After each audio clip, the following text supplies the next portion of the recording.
Bonjour à tout le monde. Donc, je vais vous lire la presse de mon Jean Le Gaulois réfractaire. Alors, attends, excuse, Jean, juste avant, la... je dis bonjour à tout le monde d'abord, si tu veux bien.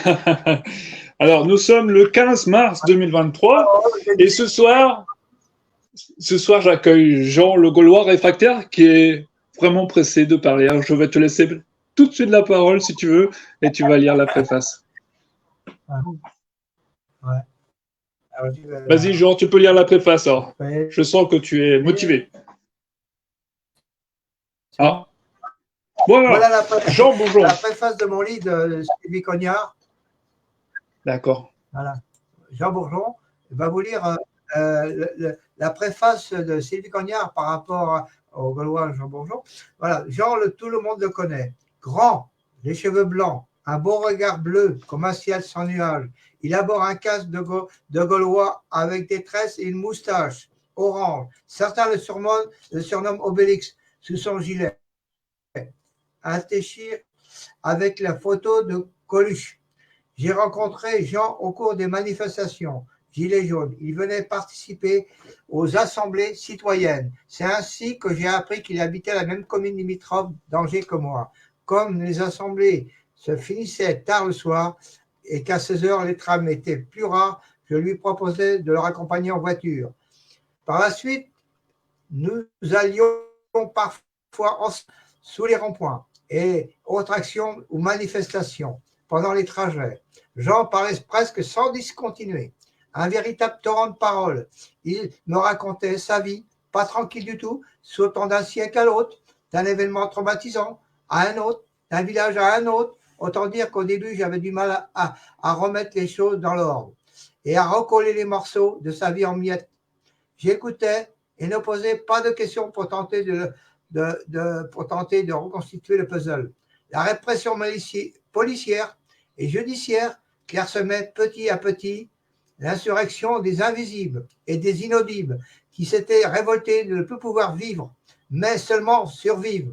Les grands médias détenus par les très riches qui avaient élevé le jeune monarque à la présidence vomissaient leur mépris et leur dégoût de ce mouvement.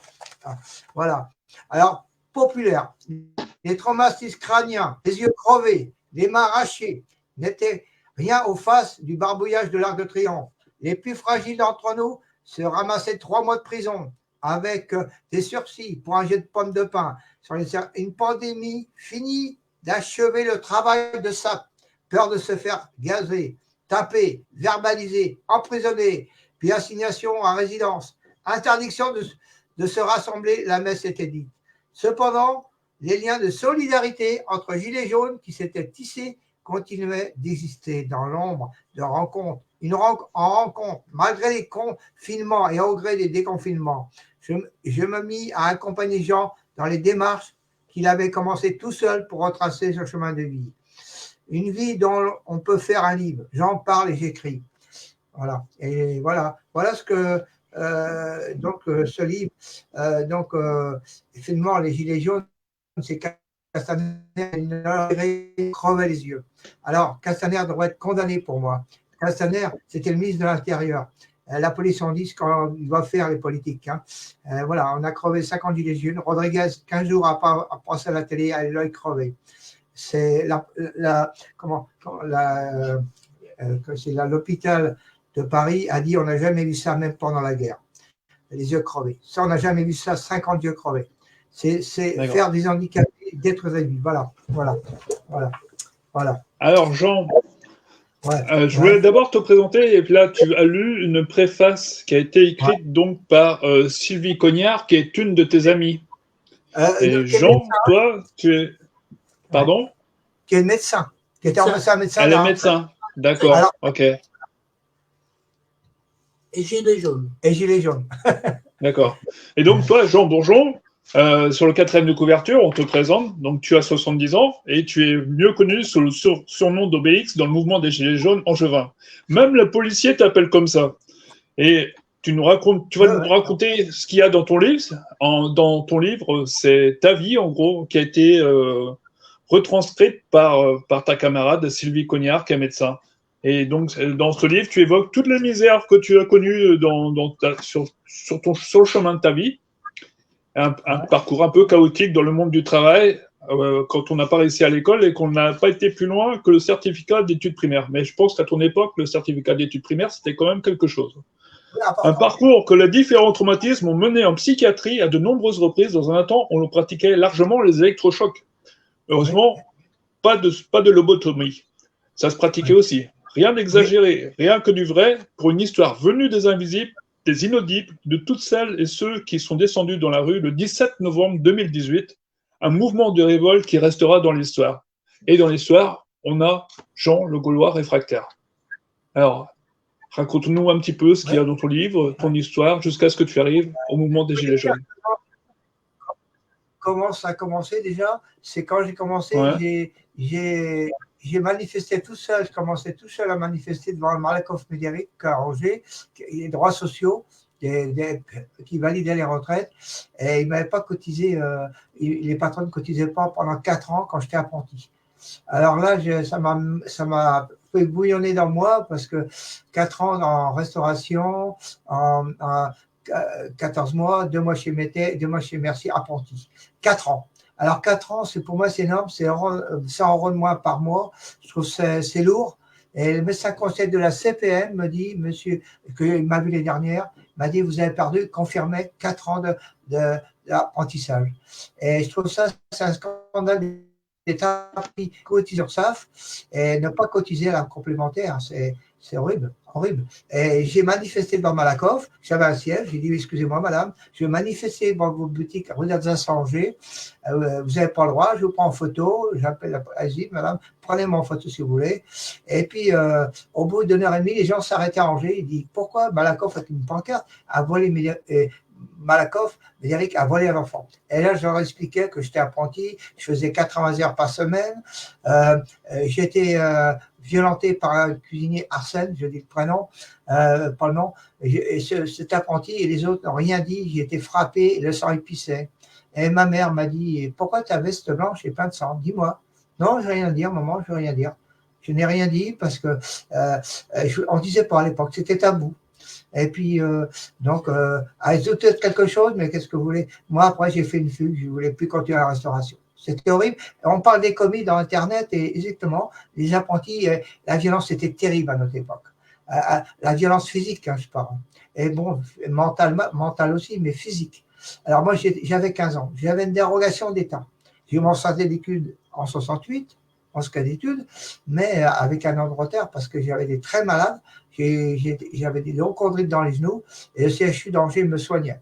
Et il faut savoir que là, c'était horrible. Et ce que j'ai connu, c'est la souffrance partout dans le travail.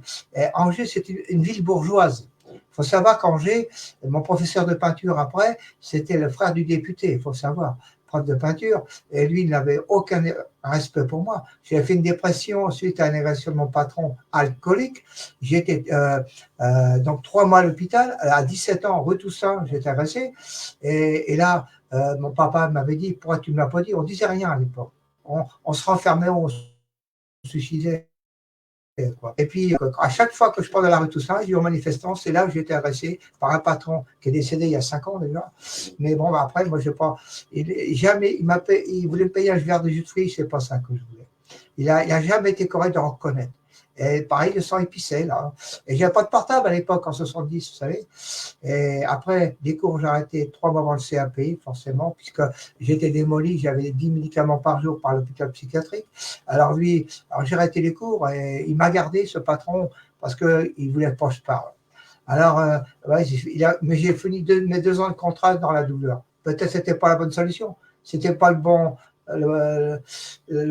c'était pas les bons moments, je sais pas, mais voilà, c'est horrible. Et moi, la souffrance en restauration, j'ai toujours connu une fragilité parce qu'à 3 mois et demi, ma mère a été en psychiatrie déjà. À 3 mois et demi, c'est mes grands-parents qui m'ont élevé étant bébé, donnaient le biberon et tout, ma tante, tout ça, qui me disait souvent. Maintenant, j'ai les dossiers médicaux, donc je sais quoi, je peux dire beaucoup de choses. Et à 3 mois et demi, je suis né dans les Deux-Sèvres, hein, faut savoir. Mon père était breton, ils sont connus à Paris. Et là c'est terrible. parce que 3 mois et demi, un enfant dit cognard, on récupère pas à cet âge-là, c'est trop précoce quand j'étais séparé de ma maman. Trop précoce, la fragilité est là. Voilà, ma mère, quand enceinte de moi, était très mal. Donc, enfin, il me disait, elle était pas bien ta maman. Alors, je sais pas ce qu'il y a exactement. On a eu quand même le dossier des deux Sèvres, comme quoi elle était internée et tout. Il parlait de bracelet, mais il parlait pas du dossier. Mais Cognard savait ce que ça voulait dire. C'est qu'elle a eu des électrochocs aussi. À l'époque, les électrochocs faisaient ça à tout le monde. Il faut savoir que les électrochocs, malheureusement que j'ai pas eu de lobotomie, c'est ce qui pouvait m'arriver de pire. Une lobotomie, il faut savoir que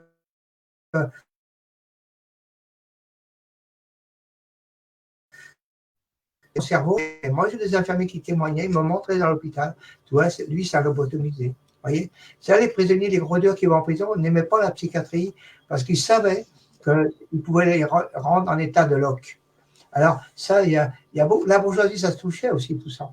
La sœur, par exemple, de John Kennedy, Rosemary, son père l'a lobotomisée parce qu'elle rentrait pas dans le moule. Et donc, elle a fini comme une épave totale. Et ça, je savais, ça. Mais ça, elle était en institution religieuse. Hein, ils l'ont démoli, détruit. C'est horrible. Les lobotomies, les gens ne savent pas ce que ça veut dire. Moi, je sais ce que ça veut dire. Et j'ai vu Paul Ancil Coucou au cinéma, les 400 coups. Et aux 400 coups, moi, j'ai parlé parce qu'il y avait un médecin de l'hôpital psychiatrique qui était aux 400 coups en jeu au cinéma. Je savais ce que ça voulait dire. Quand j'ai un infirmier qui dit on ne parle plus de ce genre-là, excusez-moi, moi, ma famille a été touchée. Mon père a été touché, ma mère aussi, et moi-même. J'ai dit que quand vous dites qu'il faut regarder sur Internet, vous dites qu'il y a un débat. C'est pas ça un débat, c'est pas.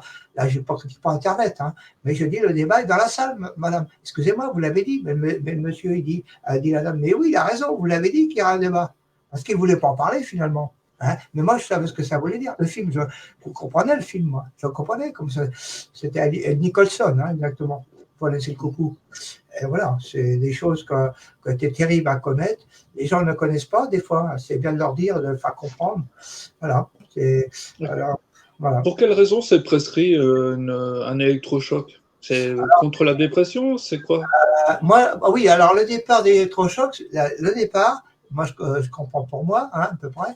Le départ, c'est que quand j'étais retrouvé, moi j'ai demandé à aller en psychiatrie. Parce que bon, peut-être mon père m'a marié. Après, il disait un délire, mais moi je ne parlais pas. Je fais une dépression, mais je ne dis pas ce qui s'est passé. Donc moi,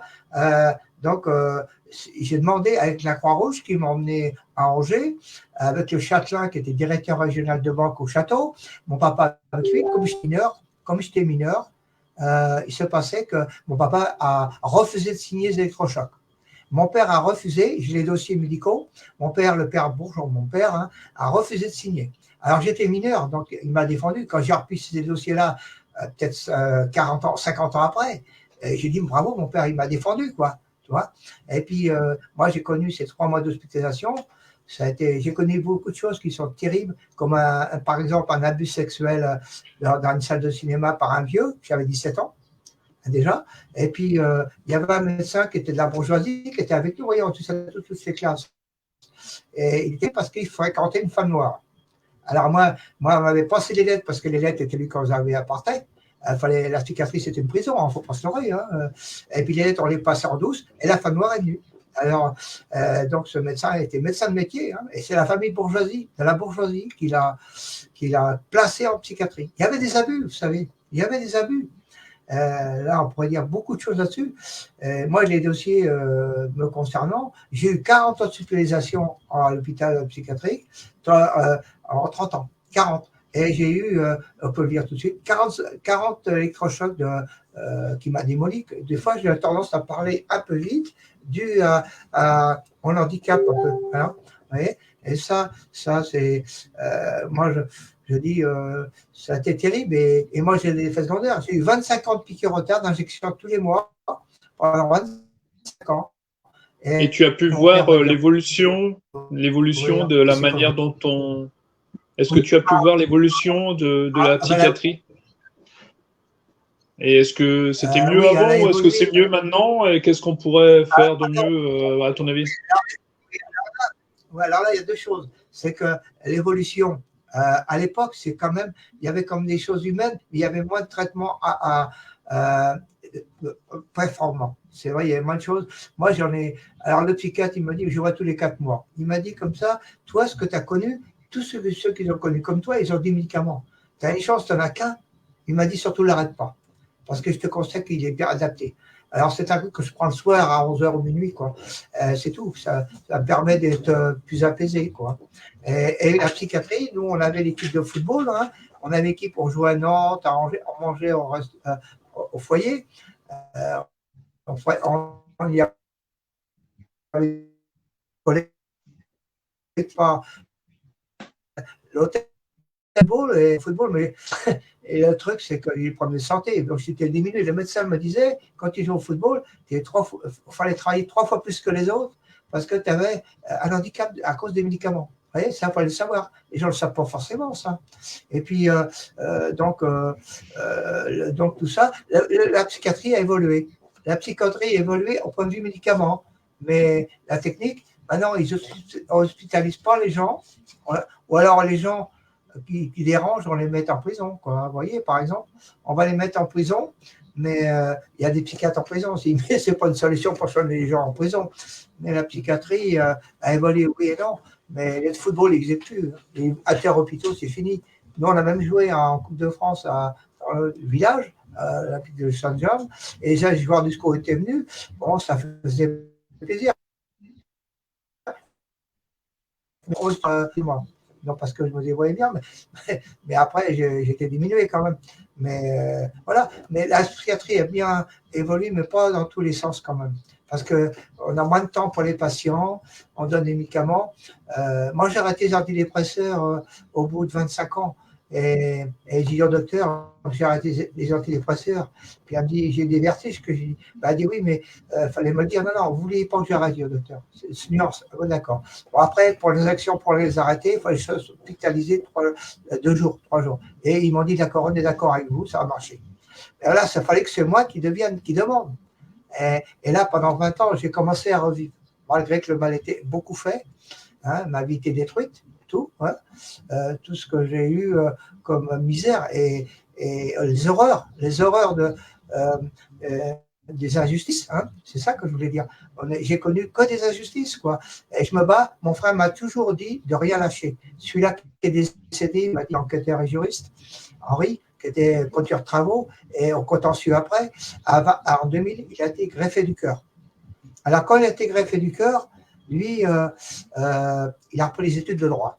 Donc, il a la faculté de Saint-Serge à Angers pour être juriste et enquêteur. Et c'est ce qu'il faisait. Il a conduit un numéricable, Super U à Bécamp. Il était procéduré. Il a défendu sa maman aussi, parce que sa maman, il faut savoir une chose, ma mère, elle avait signé un faux avenant. Lui, il a fait venir le directeur de Toit en Juin, qui est un gros directeur. Il a fait venir à la maison. Il avait le pouvoir que je n'ai pas. Il avait le pouvoir. Il a fait venir le directeur et j'étais là. Il a reconnu que l'avenant était faux. Moi, par exemple, je me suis crevé à la piscine, j'ai loupé mon plongeon du 5 mètres en 2003 et j'ai le tympan crevé. Et le tympan a été crevé. C'est le sang, un papier d'urgence, peut que partir. Mon frère, quand il a su ça, il a appelé aussitôt l'adjoint du maire Antonini. Il a dit aussitôt, il a dit on va faire marcher la science de la ville et quand ton maître nageur, il va t'appeler tout de suite. Parce que là, ça ne rigole plus. Et le maître nageur, il se rappellera toute sa vie quand il y a parlé. Parce qu'il a fait un sermon, mais dur. Hein. Parce qu'il a dit, mon frère, il défendait moi. Quoi. Et puis ma maman, il était là pour nous. J'ai un frère que je ne vois pas, malheureusement, ni à Noël pour mettre de l'ombre, il est assez planeur, mais il n'est pas, c'est pas un frère, mais bon, il fait ce qu'il veut. Il a ses planeurs, il a la retraite, bon, bah, il fait. Mais moi, il ne faut pas oublier que ma maman, j'étais 10 ans aidant. 10 ans, de 2002 à 2012, elle est morte en 2012. J'étais là matin, midi et soir, malgré mon handicap. J'étais fatigué des fois. Matin, midi et soir, j'étais là. Et mon frère ne m'aidait pas beaucoup. Quand j'ai demandé une heure, m'envoyait balader. Bon, ma maman, en 2012, Jean a dit de l'aide, Jean. J'étais là sur le canapé, j'arrive dans la chambre. Et je la touche, elle est froide, je la soulève. Et, okay, elle m'a demandé de l'aide. Mais j'ai dit, voilà, j'ai appelé les urgences. J'ai appelé les urgences et ça a duré à peu près, je veux dire, un quart d'heure. Attendez, j'éteins mon téléphone. Attends, voilà. Voilà. C'est bon, ça y est. Non, j'ai pas le temps là. Voilà. Alors voilà, je suis, parce que c'est Serge, je vais le rappeler, c'est important, je vais le rappeler. C'est la directeur du SAF et de la CAP. Directeur du SAF qui avait dit en CPA, c'est quelqu'un d'important, je vais le rappeler. C'est pas grave. Mais voilà, ce que je voulais. Non, je peux lui parler? Tu vas falloir couper le micro du live, je vais essayer de combler le vide, hein, si tu veux avoir une conversation. Je vais te rappeler. C'est important, une seconde, vas-y. Oui. Coupe le micro de ton côté peut-être, parce que là je peux pas.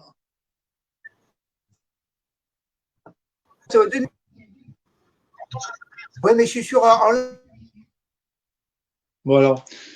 Donc j'ai coupé le son pour Jean qui a une communication privée, je pense. Je ne sais pas si je vais pouvoir lui redonner le son. Je vais lui transmettre. Apparemment, il fait le signe qu'on peut le remettre. Voilà. Jean, j'ai remis le son pour toi. Est-ce que... Non. D'accord, demain. À demain. Voilà. Oui. Bon. Au revoir. Ça y est, c'est fait. Allons-y, bon. parce que ce sont les inconvénients du direct. Voilà, c'est pas grave. Bon. Voilà. Donc voilà. Qu'est-ce qu'on avait dit? On avait dit, je parlais de ma maman. Hein. Alors, oui. les urgences, si tu veux, les urgences, j'étais une demi-heure avec eux. Mais je ne critique pas les urgences. Hein. Ce n'est pas de leur faute. Hein. C'est couper des lits et tout.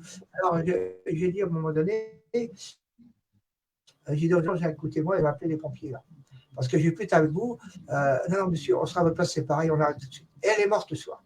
J'étais habitué à voir tellement de choses dans la vie que je ne suis pas médecin, mais je voyais beaucoup de choses. Et là, je disais, alors là, maman, alors là, ils sont venus, ils l'ont emmenée à 5 h du matin, je dis bien. Hein. Quand vous dites de l'avion, ils sont emmenés, ils l'ont emmenée, elle a des appareils partout. Elle est morte à 8 h 2012, un jeudi 18 août. Hein, je me rappellerai toujours. Et j'ai rappelé les urgences pour leur dire quand même, c'est pas de votre faute, je ne vous critique pas. Je sais comment ça se passe, les urgences, j'étais habitué. Je sais qu'ils sont débordés, c'est pas de leur faute. Alors quand on était aux urgences, j'ai appelé mon frère François, parce qu'Henri était décédé, mon frère, et ses filles Henri, mon frère, ils étaient là, avec un bonhomme. Et puis là, le médecin d'urgence vient dans la pièce, elle dit, monsieur, est-ce que vous voulez des boissons au chocolat? Ma belle-sœur Isabelle, qui ne m'a pas aidé du tout,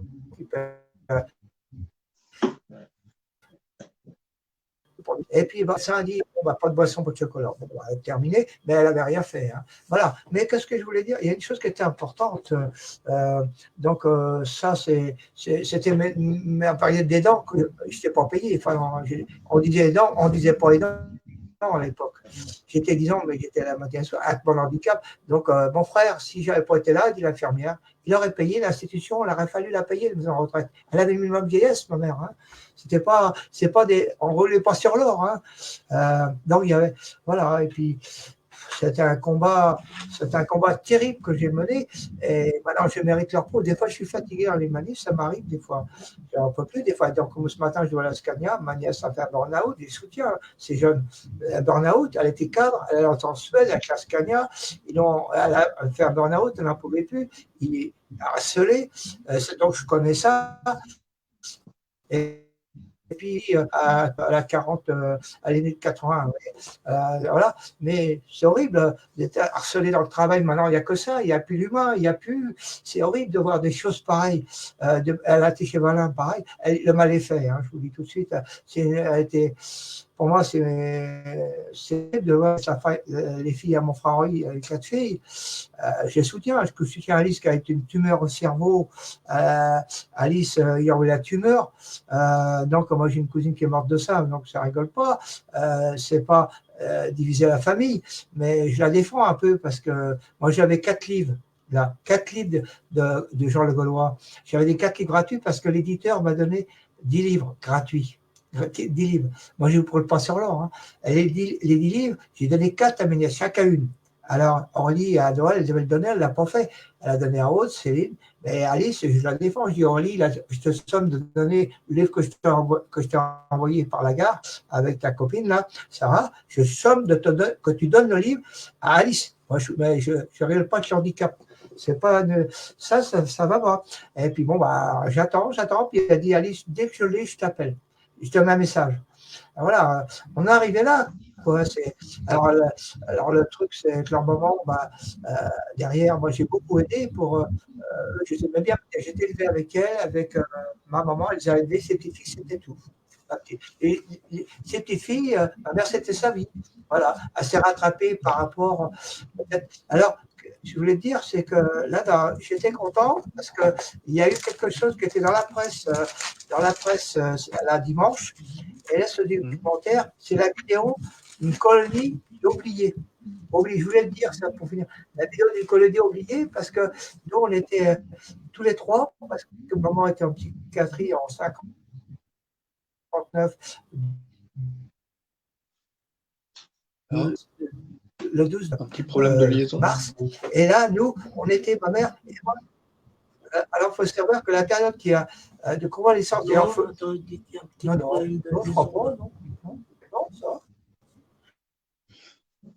Ouais. Et donc, la période qui a succédé à la maladie. Voilà. Ouais, vas-y. Ouais. Donc alors, tu racontes ta vie, tu cumules quand même beaucoup d'événements assez traumatisants, je dirais, que ce soit pour le handicap, pour les conditions de travail, pour les maladies, pour des petits problèmes de santé tout autour de toi, et d'un peu de violence aussi. Et donc, ça correspond un petit peu à, à quelque chose de commun, à un détail de la vie de tous les gilets jaunes qui ont décidé un jour, mais personne ne nous écoute, regroupons-nous parce qu'en fin de compte, on finit par se rendre compte qu'on n'est pas, on a tous des gros problèmes et qu'il y a un dysfonctionnement vis-à-vis des institutions pour justement chercher à éviter que la vie soit si compliquée, quoi. Et donc, par rapport à ta propre vie, est-ce que c'est parce que là j'ai cru comprendre que tu manifestais seul à un moment. Est-ce que tu es allé rejoindre les Gilets jaunes ou est-ce que ce sont les Gilets jaunes qui t'ont remarqué? Dis-moi un petit peu comment tu es rentré dans le mouvement. Alors, c'est intéressant ce que tu dis là, mais juste je veux dire une chose, j'ai eu un accident grave en travaillant. J'ai eu la main paralysée à 21 ans. J'ai failli être ce jour-là et j'étais 2 jours de nuit dans le coma. Donc, je courais dans l'atelier et je tentais de me faire mes jours. Mais je vais te dire, par rapport aux Gilets jaunes, c'est vrai, je les ai connus quand j'étais aliment. Il y a un gilet jaune le 18, non? Alors, quelqu'un qui est venu vers moi, Gilet jaune, il m'a dit, viens avec nous, parce que je manifestais tout seul, hein, je ne savais pas. Les Gilets jaunes, je savais un petit peu, mais pas trop, quoi. Et là j'étais avec eux. Donc, il faut savoir aussi que j'ai une prothèse du genou totale, de la prothèse du genou droit, prothèse totale du genou, acier et titane. Donc, ça veut dire que la misère, elle était là aussi. Puis j'en ai souffert de ça. Ça a été dur. Mais les Gilets jaunes, c'est un gilet jaune, un jeune, qui m'a conseillé de venir avec nous. C'est que moi, j'y ai été grâce à un petit jeune qui avait 18 ans. Hein, il est venu vers moi, il dit viens avec nous. Et c'est venu comme ça. Je ne connaissais pas forcément tout au début. Hein, tout au début. J'ai été au Gilet jaune dès qu'il m'a dit que j'étais. Et voilà. Après, d'accord. Et donc, voilà. Tu as lu la préface et donc Sylvie décrivait un petit peu ton engagement, la participation aux assemblées générales le soir, et c'est elle qui te raccompagnait chez toi en voiture. Et est-ce que tu prenais la parole lors de ces assemblées et qu'est-ce que tu défendais et quelles injustices tu cherchais à combattre? Moi, je prenais pas la parole. Plus la parole. Non, si, mais je la prenais dans le kiosque Jardin du Mail. Je parlais souvent, je parlais avec le monde qui était réuni dans le kiosque, c'est-à-dire au Jardin du Mail. Là, j'avais envie de parler. Je mettais des pancartes, je disais ce que j'avais voulu dire. Je parlais avec un mégaphone, tu dis. Hein? Avec ton mégaphone. Avec mon mégaphone, voilà. Avec mon mégaphone. Je parlais avec mon mégaphone. Exactement, moi j'ai vu la photo avec le mégaphone. Donc dans les manifs, tu prends ton mégaphone et tu t'exprimes. Ouais. Et pour dire quoi? J'ai acheté un mégaphone, j'ai dit un jour de critiquer Castaner, par exemple, que je voudrais qu'il soit jugé. Je voudrais qu'il soit jugé parce que c'était la Salpêtrière, je voulais dire tout à l'heure, qui a reconnu que les yeux crevés, on n'a jamais vu ça même pendant la guerre.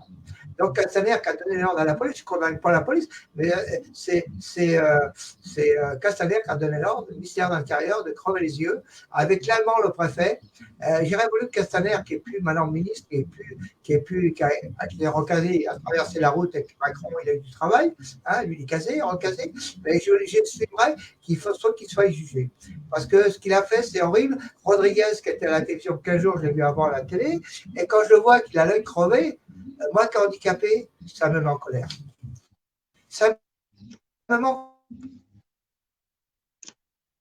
colère.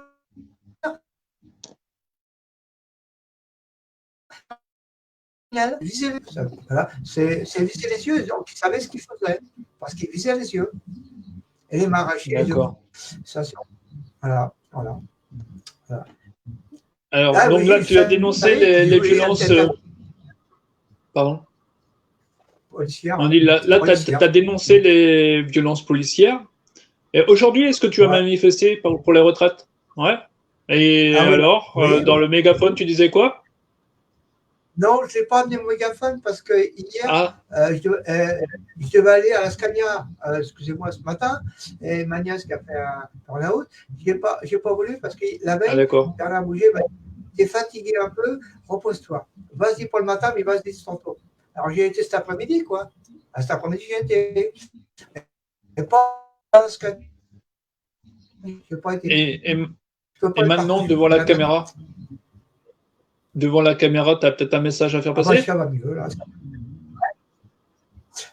Oui, le message, c'est que je suis tellement envie de voir la vidéo qu'on m'a transmis Serge Formatant de la colonie oubliée, donc qui a un truc, une période qui succède à la maladie, pendant laquelle le fonctionnement normal de l'organisme se rétablit, parce que ma mère est un nourrice, donc c'était les années 60. Donc, j'ai tellement envie de voir la vidéo qu'il m'a laissé, je la verrai demain, parce que ce soir, je dormirai. Et puis, bon, il me l'a donné aujourd'hui. Il a fait ce qui était dans Internet, la vidéo d'une colonie oubliée. Voilà, ça c'est bien parce qu'on était à la mer, un mois, mes deux frères et moi. Voilà, ça c'est un truc, tu vas reconnaître pas mal de choses là-dessus. C'est grâce à Segré, grâce à la ville. Tu connais pas, je crois pas, hein, la ville de Segré, c'est à côté de Maine-et-Loire. Voilà, alors, donc la vidéo, je l'ai là. Je n'ai pas regardé, je n'ai pas le temps. Aujourd'hui, hein, à midi, et je suis pressé de la regarder. Voilà. Aujourd'hui était une grande journée, il n'avait pas le temps de faire grand-chose. Je me suis fait avoir par le temps, pareil. Le déguisement de... Pardon, j'étais en manif aujourd'hui, cette année-ci.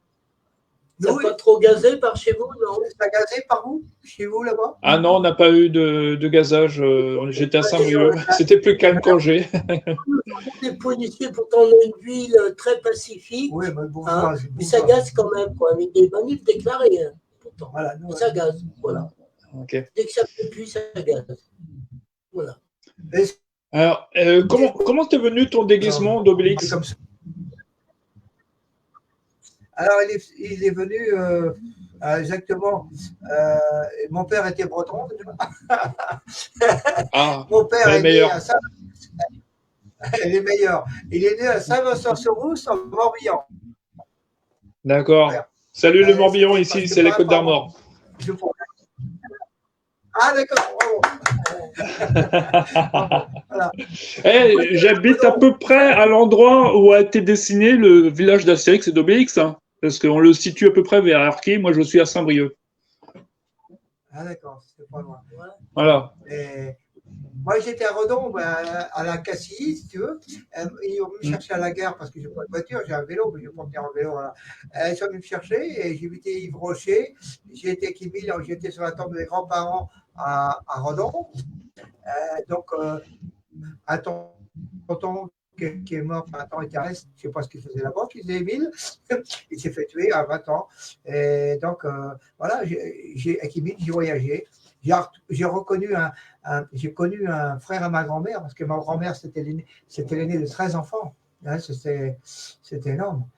Ma grand-mère, que je n'ai pas connue, mais mon grand-père non plus, parce qu'ils sont morts en 56 à 2 jours d'écart, et on était en Maine-et-Loire. Mon père, à 2 jours, il a retourné en Bretagne. Hein. Voilà, puis Émile, c'est quelqu'un que j'ai donné le livre. Il a beaucoup plu le livre, il m'a dit, m'a plu beaucoup. Sa mère, ça parle de beaucoup de choses que je comprends. Il comprend beaucoup de choses.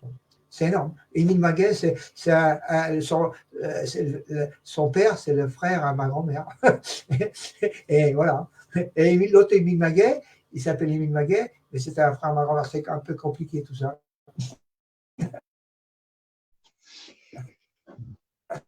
Bien. Est-ce que tu aurais quelques arguments pour qu'on achète ton livre? Déjà, il y a une belle photo en couverture.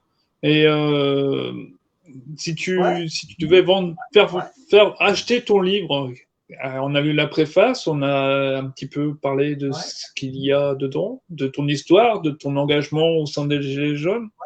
Et il y a peut-être une anecdote dont on ne dévoilera pas ce soir, mais qui obligera à acheter le livre pour savoir la fin.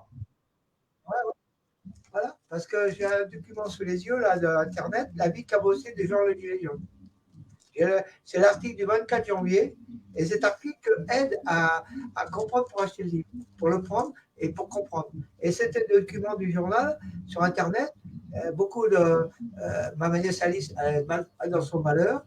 Elle a l'article du journal, elle commence par le début. Elle l'a après, mais elle comprendrait mieux. Parce qu'elle a le journal du journaliste Bruno Geffroy. Bruno Geffroy, c'est un responsable coronavirus qui est venu chez moi et qui a fait l'article.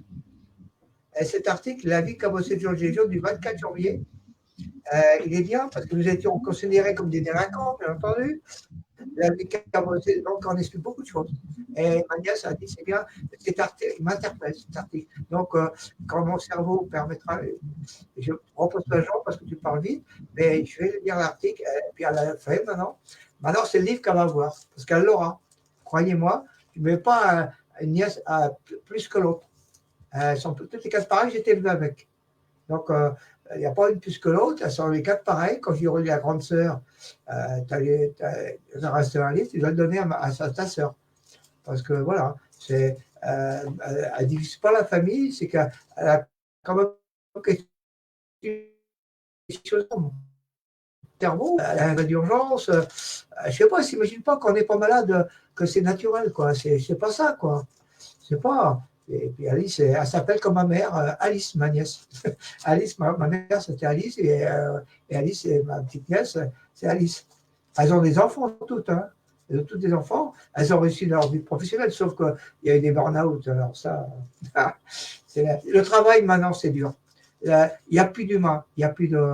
Et l'humain est parti, il n'y a plus comme avant. Moi, même nous, à l'époque, c'était dur, mais on avait un chien, je me rappelle, chez Mère Brisot, en peinture, où j'habite d'ailleurs, je l'ai construit, et Mère Brisson, on a fait un chef, on l'appelait Tonton.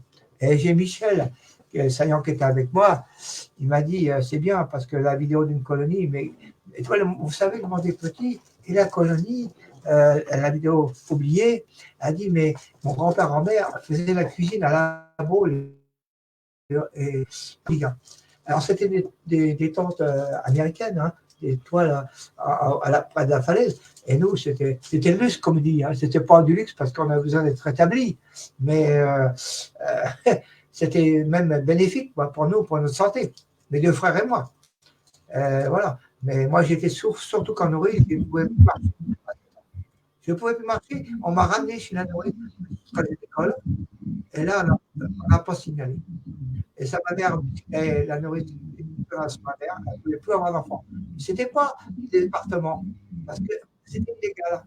C'était illégal, notre placement était organisé par le maire consulat, le maire de la Prévière, et à Armaillé, qui était à 5 km, par le maire d'Armaillé. Et c'était illégal, le département énergique, le maire de France a dit, j'en revenais pénalement, parce que c'est des dossiers partiels. Donc, ça veut dire que les dossiers partiels, ils ont été détruits. Alors, c'est illégal, ils n'avaient pas le droit. un placement d'enfants de 3 enfants, et forcément délibéré. Et puis la fille du maire, que j'ai eu récemment, était première d'école, moi j'étais le dernier. La sorte de temps fou, il ne pleure pas. Voilà, j'ai été diminué parce que j'ai connu Armaillé. Et on ne l'a pas signalé. Et ma mère m'a manqué beaucoup. Ma mère, ça a été dur. Et ma mère, j'ai dit à maman, quand même, psychiatrie, t'es pas ma mère. Et ça, c'est dur, je me rappelle ce que j'ai dit là. Mais parce que j'avais souffert en nourrice. Et mon genou, j'avais des hauts chondrites qui m'ont dit par la suite. C'est-à-dire que les cartilages des genoux n'étaient pas en bon état. Donc, je ne pouvais plus marcher. Et elle m'a mis le pied de la cheville dans l'eau salée. Bon, le médecin n'est pas venu parce qu'il fallait payer le médecin à l'époque. Vous voyez? Le maire qui avait placé ma mère, le médecin Henri Gautreau, qui était maire de France. Alors, en t'écoutant, je me dis... Voilà. En t'écoutant, je me dis qu'il manque certainement quelque chose dans nos institutions. Parce que là, j'ai l'impression qu'en te mettant devant la caméra, ta parole se libère pour exprimer tous tes problèmes, mais qu'en face, il faudrait une écoute. Est-ce que ça pourrait éviter ce qui t'est arrivé quand tu étais apprenti dans les cuisines ou quand tu parles de burn-out, c'est-à-dire pouvoir laisser les gens dire ce qui apparemment est caché, ce qu'on n'ose plus montrer pour libérer cette pression psychologique qui pèse et qui nous empêche en fin de compte de vivre, en gros, quoi. Est-ce que ce serait pas, en gros, parce qu'en même temps, je vois que tu es beaucoup dans l'entraide et dans l'écoute envers les autres parce que justement, tu as vécu des situations difficiles et je pense que en t'écoutant, ça encourage la société à s'entraider et en faisant face à ceux qui nous considèrent comme étant rien du tout, quoi, alors qu'on a cette grandeur humaine en nous, quoi. Voilà. Ouais. Voilà, et puis il y a une chose que je voulais dire, c'est que quand à la première, c'était des nobles qui étaient vécu au château de Windsor, il ne faut pas oublier. Et la fille de Préau, ça s'appelle de Préau, la fille de Préau a quitté Luce, qu'elle disait, ça me met en colère. Elle a quitté Luce pour être chambre de bonne à Paris pour être hôtesse de l'air. Elle s'est mariée avec le vice-président d'Airbus, et c'est lui, le vice-président Carlo, Florian Carlo, que j'ai apporté, c'est je suis ça par le maire délégué de la Prévert. Et ça, c'est pour ça que le maire de Pensée dit bien, comme c'est le maire de tous les délégués, lui, il reconnaît qu'en pénal ou civil, il pourrait être condamné. Donc, moi, si mon frère Henri, qui était enquêteur religieuse, s'il avait été là, croyez-moi, là, la chose, il arrête au tribunal. Croyez-moi. Et en ce moment, pour finir le truc, je vais vous dire quelque chose. Ma main que j'ai là, les dernières, j'ai remonté d'1%. Foutage de gueule aussi, c'est 1%. 2% en 2014. J'avais 16. Et maintenant, on a une lettre juridique de Pidos, qui était un tailleur au CHU, chirurgien, mais quelqu'un d'ordre. Et lui, il disait, la chose, c'est que j'avais là, la paralysie cubitale, la paralysie de la main, on ne récupère pas. Malgré mon opération, les petits os et tout, il n'y a pas réparation. Donc, en ce moment, on va aller à la CPM. Là, j'ai fait une expertise, une contre-expertise. Et cet expert, c'est un mec hors norme aussi. Et lui, il soutient Pidorz, qui était un crack du CHU. Il y avait des cracks au CHU. Voilà. Donc, ce que je voulais dire, c'est que là, il se passe que l'expert, c'est Estring Frédéric. Lui, il veut que ça soit porté à 15. On ne donne pas la mer à boire. Hein. 15. Parce que dans le rang de travail, c'est pas comme l'handicap. Moi, j'ai 80%, ça n'a rien à voir. La rente sans travail, c'est une chose spéciale. Alors, ils tiennent compte maintenant, les juges, ils tiennent compte de tout. Ils tiennent de la cicatrice, ils tiennent des troubles psychologiques, psychiatriques, ils tiennent compte de tout. Maintenant, ce n'est plus la même chose. Alors, on a fait une lettre qui est partie, et tout à l'heure, le monsieur qui m'a appelé, c'est un monsieur qui m'aide beaucoup. Malheureusement, je lui ai expliqué qu'on ne pouvait pas continuer. Demain, je l'appellerai tout à l'heure si j'ai le temps. Mais c'est un monsieur qui m'a beaucoup aidé. Ce monsieur-là, c'est lui qui m'a fait connaître les experts. J'ai cherché les experts grâce à lui. Ce monsieur-là, c'est un directeur de l'URSSAF, il a été CPM 10 ans. Il dit, je connais son dossier. L'époque de Giscard d'Estaing, il obligeait les politiques à baisser les rentes. Alors, il m'a expliqué ça. Et bon, après, ils m'ont mis 9% au lieu de 16. Un an après, avoir été opéré, alors qu'il n'y avait pas de réparation. Et en 85, Mitterrand a mis capital obligatoire, parce que j'ai eu le capital en 85. Quand vous voyez ça, ça m'a fait pleurer, parce que j'ai dit, là, c'est dégueulasse, ce qu'on m'a fait. C'est dégueulasse. Après, en 2014, Carmin, il a monté de 2%. Ça a reparti comme avant. Là, 1% l'année dernière. Donc là, ça ne va plus. Donc moi, je souffre toujours de ça. Le soir, j'y pense. Je sens la main qui n'est pas pareille. Je sens que je ne suis pas normal. Je sens quelque chose qui ne va pas. Des fois, j'enregistre, je lâche. Voilà. C'est voilà. Voilà. Qu'est-ce que vous voulez-vous? Qu'est-ce que vous voulez? C'est normal. On a une société de la chose, c'est que quand je dis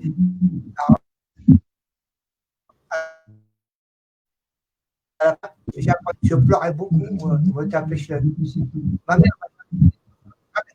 Bon, elle sait ce qu'elle était, mais voilà, c'est pas. Voilà. D'accord. Voilà. Alors, on a fait 3/4 d'heure d'émission. Est-ce que tu aurais quelque chose à rajouter Je voulais te dire que j'étais harcelé sur Internet pour me dire, voilà ce que je voulais dire, c'est qu'on m'a harcelé pour dire que j'étais un profiteur de la France, que j'avais profité, j'étais retraité, pourquoi chômeur et retraité, alors que j'ai travaillé dans la douleur pendant 83. Quand j'ai vu ça, c'est une gilet jaune, un géomètre, il m'a dit, j'ai quelque chose pour toi. Parce que je n'ai pas Internet, si tu veux. Je ne sais pas manipuler Internet. Et le chemin qui me disait, le gilet jaune, bon, tu verras. Et quand j'ai appris qui c'était, grâce à un géomètre, j'ai un document qui ne dit rien. Et ce document, on sait qui c'est. J'ai eu 2 lettres d'insultes par la poste. Bonne année, pauvre type. Et ces mecs, c'est 2 jeunes de Belleveille. Ces 2 jeunes, on sait qui c'est. Le procureur a obligé la police de prendre la plainte. Vous voyez, ça va loin. Hein, ça va pas. Et puis, ces documents, j'ai sous les yeux. Là. Et puis, le procureur, quand j'ai pris une lettre, a piqué la police. Pourquoi vous m'appelez? J'ai été au procureur. Je dis oui. Et puis, c'est pour faire une plainte. J'y étais. Hein. On démolit quelqu'un, des insultes par la poste, bonne année, hein, pauvre type. Quand vous voyez tous ces jeunes qui vous traitent de chômeurs, de profiteurs de la France, c'est horrible. On ne croyait pas. Ah, bah oui. C'est horrible. J'ai ouais, des choses. C'est terrible, ouais. Je comprends pas trop si, en t'écoutant, comment on peut être jaloux de ta condition. Donc, je ne sais pas qui sont ces personnes, mais c'est ridicule parce qu'en plus, au sein des Gilets jaunes, c'est pas entre nous qu'il faut se disputer, c'est plutôt contre ceux qui sont en haut de la société, là, la clique à Macron, qui justement encourage les injustices, quoi. Ah, voilà. C'est souvent ce qu'on dit, j'ai cassé l'ennemi, c'est super. Et le toit est tombé sur la tête, le Gaulois, là. Le ciel peut nous tomber sur la tête, le Gaulois. Il a peur. Et les Gaulois, ils ont perdu là-haut. Ben oui, ouais. Mais bon, il tombe pas encore. C'est pour ça. On n'a pas assez secoué le cocotier pour faire tomber les singes. Ouais. Faut pas de la potion magique qui tombe dedans. Alors. Ouais. Bien. Est-ce que ce sera le mot de la fin disons, éviter justement d'être jaloux des conditions de son voisin, parce qu'on a quand même plutôt besoin d'entraide et que l'entraide, là, à mon avis, est plutôt justifiée. Voilà. Et quand je dis d'un copain qui m'emmène dans ce logement Sabina pour soulager aussi, parce qu'il a une maison là-bas, et il a dit un petit mot pour finir. Alors, en réponse aux 2 jeunes ayant fait une remarque sur Facebook concernant le Gaulois, s'il avait vécu tout ce que le Gaulois a subi, il réagirait probablement différemment. Voilà. C'est évident, à mon avis. Voilà. Alors ici, on a le 2e accord Toltec, ne rien prendre personnellement. Si un imbécile vous dit des idioties, c'est que sa vie est plus pauvre que la vôtre. Voilà. C'est très bien. Bonne morale. Qui a marqué ça, mais c'est très bien. C'est joli. Mais c'est super de parler avec toi, Luc. Je te remercie beaucoup. Je te remercie beaucoup, Luc. Merci d'être venu aussi, Jean. C'était une agréable compagnie en ce 15 mars. Donc, je vais souhaiter la bonne soirée à tous et puis on se dira à une prochaine émission. Au revoir à tous. Au revoir, Jean. Et puis, tu travailles dur aussi, toi. Tu travailles dur. Hein? Voilà, travail dur. Voilà. Allez. Je dis, au revoir. Au revoir, Luc. En attendant, on manifeste. Au revoir. Coluche. Coluche. Ah, Coluche. Salut, Coluche. Voilà. Voilà. Symbole de l'entraide des Restos du Cœur. Allez, au revoir. Au revoir, Luc. Merci beaucoup. Merci beaucoup.